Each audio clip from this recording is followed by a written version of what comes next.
Well, hey guys, today I am going to rip out the rear suspension. Already got the front done. I'm putting a new suspension in it by TCI. It is a 4-link kit with sway bar and coilovers.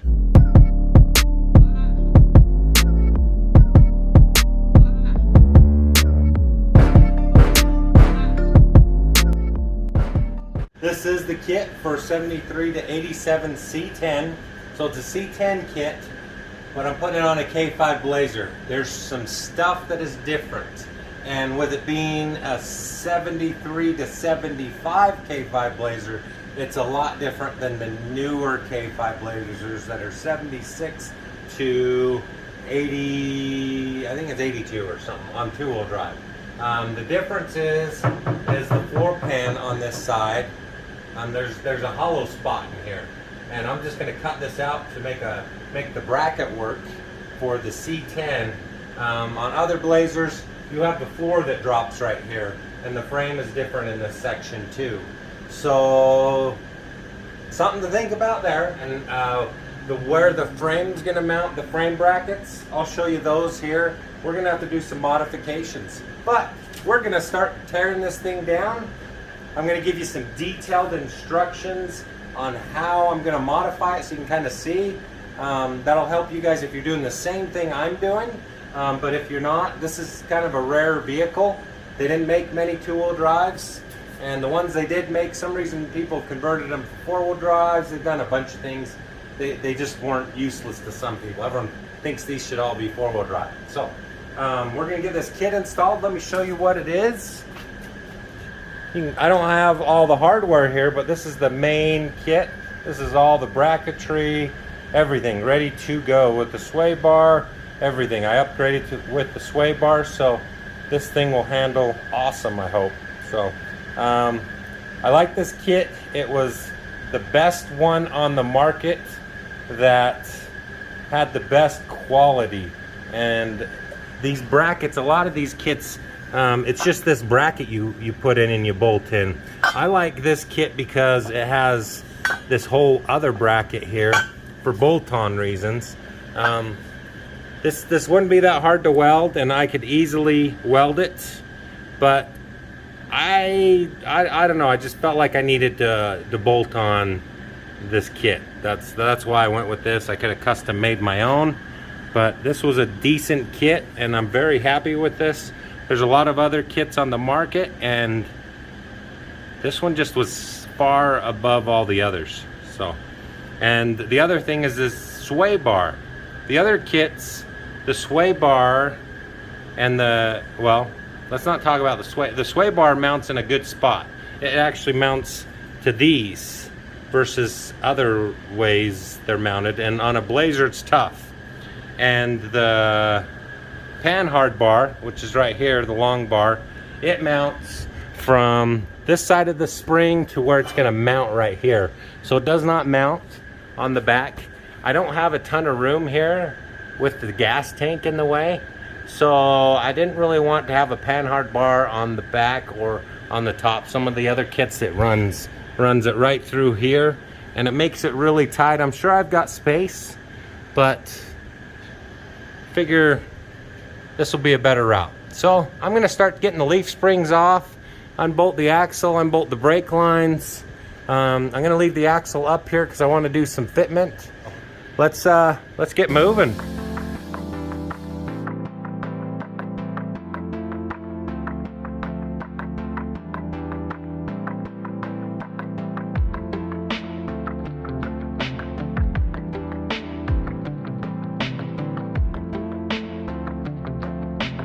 Well, alright guys, this kit would work great for a C10.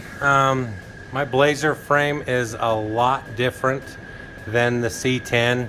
It's got more of a hump through here, especially back here. It drops back down. The C10 continues along. So I kind of wanted to show you.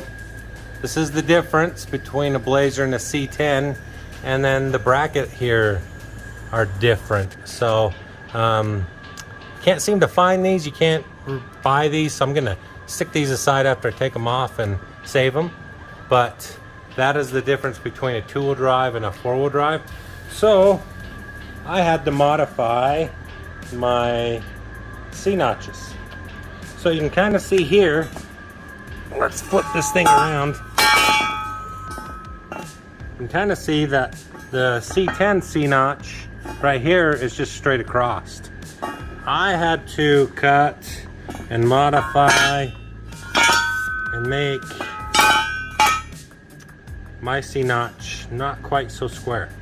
So that fits inside the frame perfect. I had to do a bunch of cutting and welding. It's gonna work. I already fitted everything up, but I do need to cut and modify this. I don't know if I'm really gonna show you guys how to do it. It's gonna take someone with a little bit of skill to do this, and a little bit of math.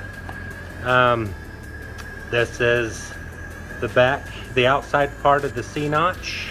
I did have to cut the bottom of the C-notch brace off right through here, and then I just added a triangle piece that matches the geometry of the frame.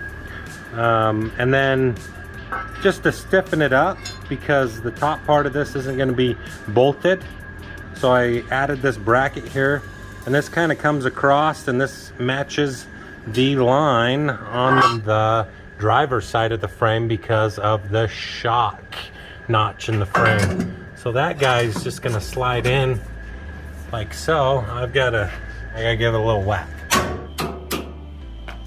I still need to cut the notch out. I just kind of wanted to show you where I was at. And then this kind of rides along the edge of the frame and rides that little channel. And that way it stiffens up this portion that the coilover is going to be riding. And I added an extra hole here and here. So this should work out fine. I'm just, that's what I had to modify to make it work. The other thing I had to modify is the bracket that goes here doesn't quite line up with the stock holes. So I have one set of hole here and here, and the other set here that's stock. So I indexed this hole here and drilled a new hole up here. So I indexed that hole, and then this hole's the original, and I had to drill that one from the back side, but I just indexed that, put a level on it, made sure it was square, then I had to drill that hole up there. So and then I had to notch this portion on a 73 to 75 K5 Blazer. There's this hollow floor section. It's built out of really heavy duty steel, and this is what kind of stiffens up the body for the doors and everything to work. But just showing you where I'm at. I got to do the whole passenger side, so I'll show you what I'm doing. This is kind of preview, so we will get moving.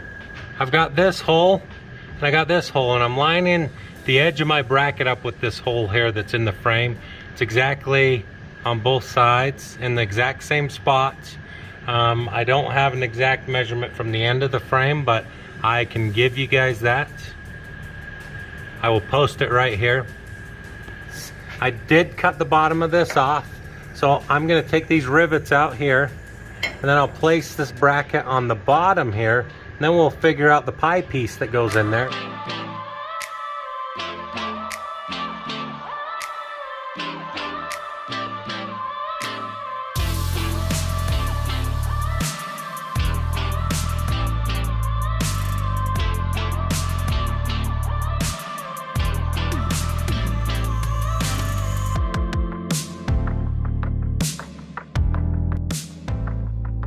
So I'm going to drill these holes now. I got it clamped up. Brackets pretty much made. I just need to drill these holes. Well, not that one, and I'm going to add a hole through here. But I just kind of wanted to show you where I'm at and how I'm going to drill it. You can take a punch. It's good to take a punch and punch the holes. I got this drill that's the same size as the holes. I'm just going to use that as my center punch.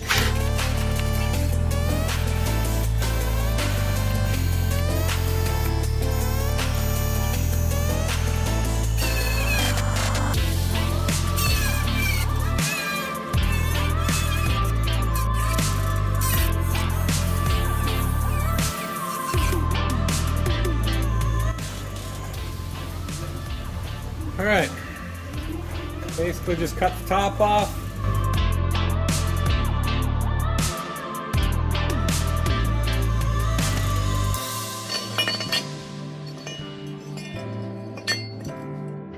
All right, so I got that all modified. It's not the prettiest, but it's definitely gonna do the job. So along with this one, I put some reinforcement in the back because there's a gap here. And I could have modified this to the curve, but the coilover mount's there. And then I just kind of got these ones primed.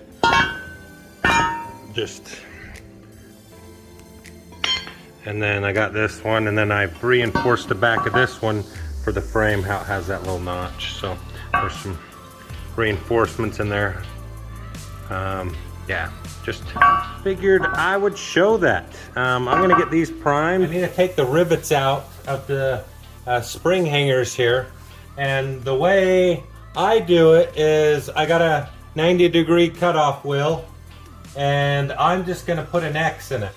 You guys can kind of see here, I started already putting X's in the back ones, but now we'll do the front. All right, then I'm gonna take my chisel, my air hammer,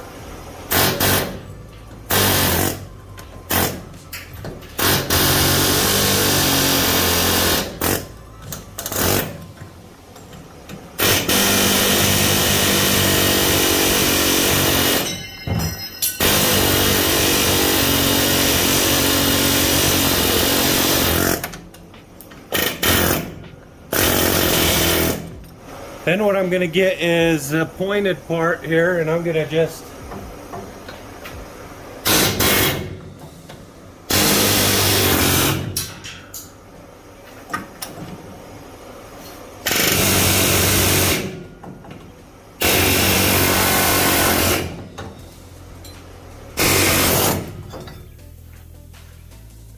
that's basically how you do it.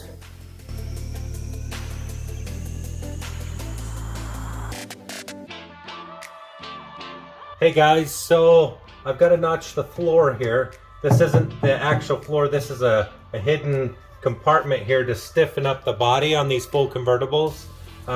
This is only 73 to 75, and so I got to cut this out, then I'll have room to mount the bracket, and then I'm going to stiffen this all back up. This is pretty thick plate, it's 1/8" steel in some spots, so we'll go ahead and get that cut, and I'll show you how I'm going to do that.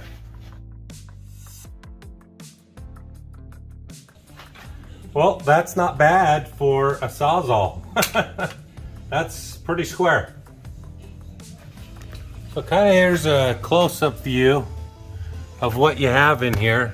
Can't quite see in there that well, but I know what's in there because I had to patch all that in there. So I had to rebuild most of the structure, but that'll free us up for some space for this hanger right here.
I'm gonna finish everything up today. I did paint it the other day. I've got to get this mounted right here. This is for a C10 truck. The frame is totally different than a Blazer. The Blazer frame has this curve that comes up. The C10 frame is flat where this mounts flat on. So this has got to fit where it's 90 degrees up and down. So I already did the other side, and I made this little plate, and I'm basically going to take this plate, and it goes like this. It's an opposite of the other side, and there's two bolt holes here. So there's one here and one here. So I'm going to crisscross those two bolt holes, and it's going to line up with these three bolts. And then I've got these two indexing points to drill a hole exactly the same geometry as that one. I sat and did all the math, and then I decided, hey, let's make a plate so we can make both sides the same, because if both sides aren't the same, you're going to have a ton of problems.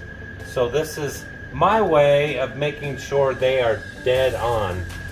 So I'm going to go ahead and put this on. It is going to represent. So I'm going to drill this hole and this hole, and then I'll use this hole and this hole for my bracket, but not that one. But that was already existing indexing hole. So it's good to get 3 indexing holes, if not 2, and that way you have this precise geometry. It'll keep it within 30 thousandths, but just my way of doing that. Hopefully this helps you for a future project, but this is like a one-off thing.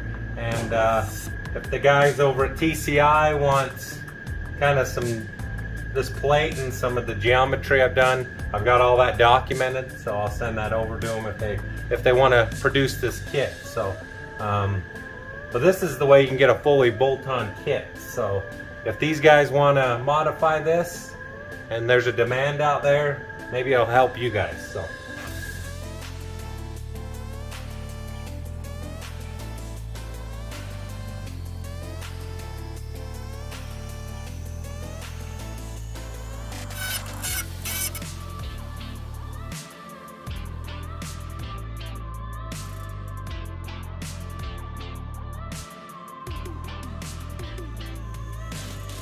alright, so on the bolts, I'm gonna put that anti-seize on them.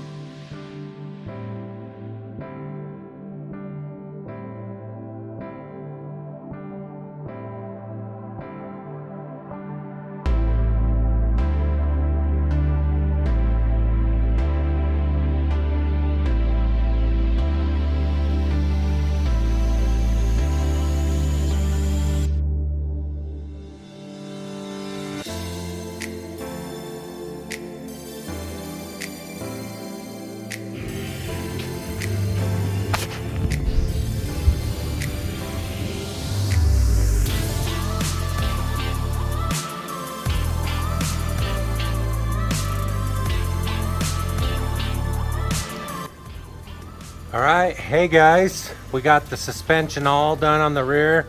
It turned out great. I love the way this fits up underneath the Blazer. TCI did a great job on designing this, and I love how the sway bar mounts on top there and not below. I still got some adjusting to do. I'm taking this over to get a 4-wheel alignment to make sure we are dead on with everything.